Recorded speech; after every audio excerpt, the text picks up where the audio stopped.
Salah satu pilar penting demokrasi adalah partai politik.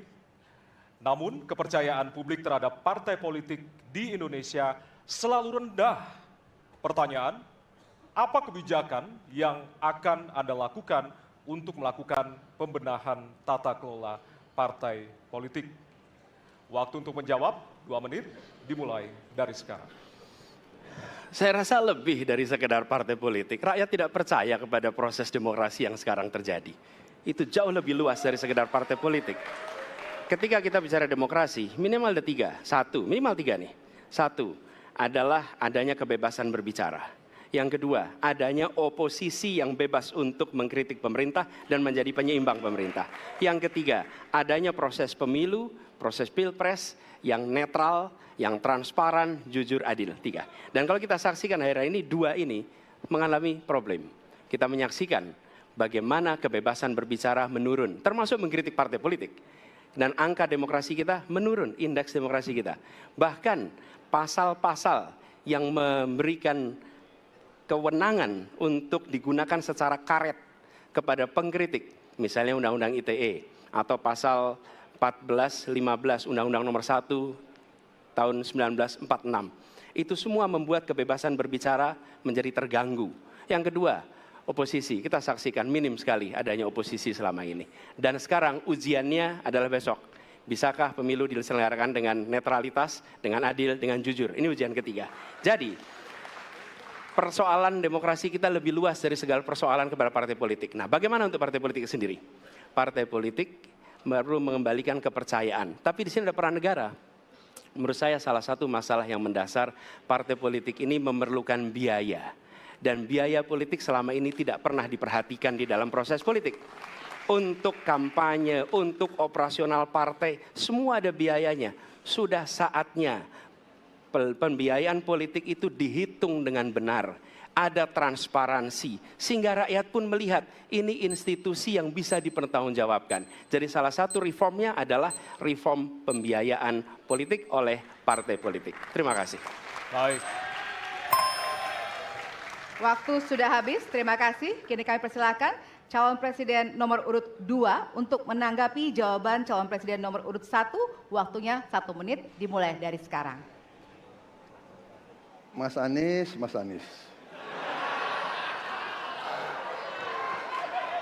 Saya berpendapat Mas Anies ini agak berlebihan.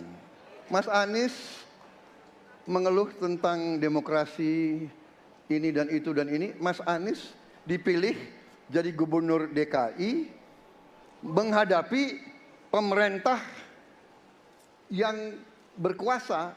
Saya yang mengusung Bapak.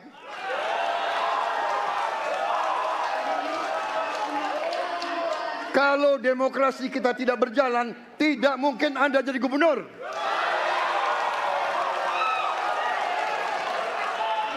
Kalau Jokowi diktator, Anda tidak mungkin jadi gubernur. Saya waktu itu oposisi, Mas Anies. Anda ke rumah saya, kita oposisi, Anda terpilih. Waktu habis, Bapak. Harap tenang, Bapak Prabowo. Baik, para pendukung, kami mohon untuk tenang, para pendukung. Para pendukung, Baik. harap tenang. Kita akan lanjutkan dialog kita. Harap tenang, hadirin, harap tenang. Kami sampaikan kembali, hadirin harap tenang.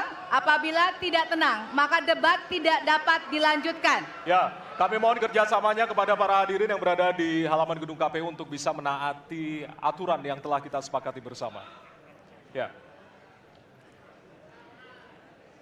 Baik, selanjutnya kepada calon presiden nomor urut 3, kami silakan untuk menanggapi jawaban calon presiden nomor urut 1.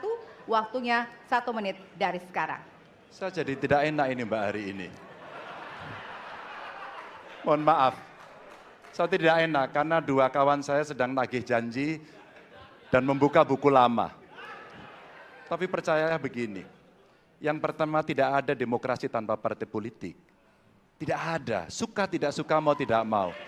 Dan fungsi partai politik itu adalah agregasi, sumber rekrutmen kader, pendidikan politik. Kebetulan saya pernah menjadi Ketua Pansus Undang-Undang Partai Politik. Maka pada saat perdebatan penguatan dari sisi anggaran, penguatan dari sisi partisipasi masyarakat mesti dilakukan, saat itu tidak terlalu banyak yang setuju. Maka Mas Anies, soal oposisi tidak oposisi, soal kepentingan saja kok. Kapan kita bertemu, kapan kita tidak bertemu, dan kemudian kita akan bersikap pada posisi masing-masing. Tapi yang penting, pendidikan politik kepada masyarakat itulah yang menjadi PR besar dari partai politik agar cepat dewasa. Oke, waktu Anda habis, Bapak. Ya, dan kita akan lanjutkan. Baik, kita akan lanjutkan debatnya, Bapak Ibu. Kita akan lanjutkan ke pertanyaan selanjutnya untuk calon presiden nomor urut 1. Ya. Untuk merespon Oke. tanggapan dari dua calon presiden lainnya, waktunya 1 menit dari sekarang. Ya. Terima kasih. Ketika kita menghadapi sebuah proses demokrasi, di situ ada pemerintah dan ada oposisi. Dua-duanya sama terhormat. Dan ketika proses pengambilan keputusan itu dilakukan, bila ada oposisi, maka selalu ada pandangan perspektif berbeda yang membuat masyarakat bisa menilai. Karena itu oposisi itu penting dan sama-sama terhormat. Sayangnya tidak semua orang tahan untuk berada menjadi oposisi. Oke? Seperti sampaikan Pak Prabowo tidak tahan untuk menjadi oposisi. Apa yang terjadi? Beliau sendiri menyampaikan bahwa tidak berada dalam kekuasaan membuat tidak bisa berbisnis, tidak bisa berusaha. Karena itu harus berada dalam kekuasaan.